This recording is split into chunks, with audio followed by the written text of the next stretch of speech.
Ito na mga Lods ang bagong manhwa recap. At huwag kalimutang mag-like at mag-subscribe, para update ka sa bagong recap. Maraming salamat na rin sa'yo. Bago tayo magpatuloy, introduction muna tayo. And when you need it, baby, just jump under the covers.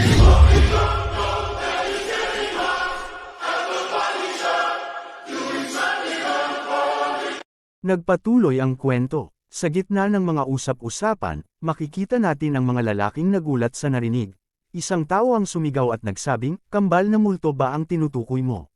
Si Maro pala ang sumigaw, biglang tumayo at nagulat sa mga naririnig na usapan, at si Han ay nakatingin kay Maro na parang tanga. Dahil sa reaksyon nito, ang kapitan ay nagsabing, "Oo, sila ang mga salarin. Sila ang notorious na magnanakaw sa hilaga ng Yangtze River. Sila rin ang nagnakaw ng iyong martial arts manual. Hindi ba't halata?" Nagulat si Han at nagtanong, "Nagnakaw sila ng martial arts manual?" Sumingit si Maro, may kwento sa likod nito, at bamantong hininga na may halong galit. Nagbigay ng utos ang kapitan, "Simula ngayon, sisirain natin ang mga karatula ng mga unorthodox sect ng Shaanxi na konektado sa kambal na multo." Nag-alala naman si Han, ano ang gagawin ng Huashan sect sa ngayon? Habang inaagaw natin ang atensyon, palihim silang sasaliksik sa kanilang mga sekta, sagot ng kapitan. Nagtaas ng tanong si Yunan, may sapat ba tayong dahilan para alisin ang kanilang mga karatula? Sumagot si Chong na may paliwanag, mukhang hindi mo alam ang tungkol sa mga hindi ortodoksong martial artist. Nangongolekta sila ng proteksyon pera nang walang pahintulot mula sa imperyo. Ang pagkakaiba ng orthodox at unorthodox ay nasa paraan ng pagkuha ng pera, voluntaryo ba ito o kinukuha gamit ang espada? Idinagdag ng kapitan, sila ay mga peste ng bayan. Kahit patayin natin sila, may susulpat na bago. Kaya't hindi na kailangan ng dahilan para tamaan sila. Ilan ang mga saktang target natin?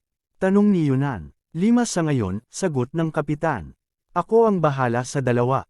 Nagpresenta naman si Yunan, ako na lang ang mag-isang pupunta. Nagbabala ang kapitan, gusto mo bang solohin ang kredito? Malaki ang panganib. Ngunit determinado si Yunan, kakayanin ko. Nagpaalala ang kapitan, ang laban ng grupo ay hindi tulad ng one-on-one duel. Kailangan kong maranasan ang ganitong klase ng laban. Isa rin yang dapat kong matutunan, sagot ni Yunan. Si kapitan napakunot noon na lang at sa huli pumayag sa gusto ni Yunan. Inatasan ng kapitan si Yunan na magpunta sa Mantis sect sa Yano County, Xian. Ayon sa narinig ko, sila'y mababangas. Hindi sila nag-aatubiling magsamantala kahit sa mga babae. Ang misyon mo, lipulin ang buong sekta mag-isa mo. Samantala, lumipat ang eksena sa magandang tanawin ng mga bundok kung saan naglalakad ang ating bida at may kasamang lalaki na sumusunod sa kanya at pinagmamasdan siya sa likuran at nagtataka sa ating bida at nagtanong. Mag-isa ka lang. Sigurado ka bang hindi mo gustong mag-isip ulit? Ang Mantis sect ay hindi basta-basta. Kahit mababang ranggong miyembro nila, kaya nilang lipulin ang buong Yano Ali mag-isa. Humingi ng impormasyon si Yunan, maaari mo bang sabihin sa akin ang higit patungkol sa Mantis sect? 3 taon na nilang hawak ang Yano Street, paliwanag ng lalaki. Dinukot nila ang mahigit 100 tao bilang alipin. Malupit ang kanilang mga gawain, at mukhang nasa bulsa nila ang mga mahistrado. Itinanong pa ni Yunan, may nakakita na ba sa kanilang martial arts? Narinig ko na gumagamit sila ng iba't ibang sandata. Minsan ko na silang nakita mula sa malayo. Gumagamit sila ng hindi lamang mga espada at sibat kundi pati mga kakaibang hubog na talam. Masyado silang mabilis kaya mahirap silang sundan ng mata. Isang pagwasiwas ng talam, naputol na ang ulo ng 2 tao, sagot ng lalaki. Napag-alaman ni Yunan na, hindi pa nila gaanong namamaster ang kanilang mga martial arts pero hindi rin sila basta-basta, sabi niya sa sarili. Nagpatuloy pa si Yunan sa pagtatanong, may mga bihag pa ba sila? At ano ang tawag nila sa kanilang grupo? Walang tutulong dahil kasabwat nila ang mga opisyal, sagot ng lalaki. Nagalit si Yunan sa narinig. Samantala, lumipat ang eksena sa Yano County. Habang nagmamasid si Yunan ay nakahalo siya sa maraming tao, at pinagtitinginan nila ang isang grupo ng kalalakihan, na pinagmamalupitan ang mga babae. Samantala, si Yunan ay nakatingin lang ng may galit sa mga mata, at hindi na nga nakapagpigil si Yunan. Lumapit siya at sinabing, walang duda, na itatag ang Yellow Emperor City dito. Nabigla ang mga lalaki at napatingin sa nagsalita, si Yunan, habang lumalapit sa mga pangit. Tinanong sila, para makasiguro lang, mga sundalo ba kayo ng gobyerno? At ang mga nakagapos ba ay mga kriminal? Bigla, isang kalbo ang nagtangkang ihagis ang punyal na hawak sa ating bida, at binitawan ito. Agad naman itong nasangga ng ating bida, at napasa kamay niya ang punyal galing sa kalbo. Bigla niya itong binato pabalik sa kalbo at nagsabing, Demonic Light Severance, Rapid Sword Technique. At ayun nga, sapul sa ulo ang kalbo. Na headshot, ang kalbo at tumamba sa harap ng kasamahan niya. Bahagya silang nagulat sa biglaang pangyayari. Napa-red alert sila. Napatanong ang isang lalaki na seryoso kay Yunan.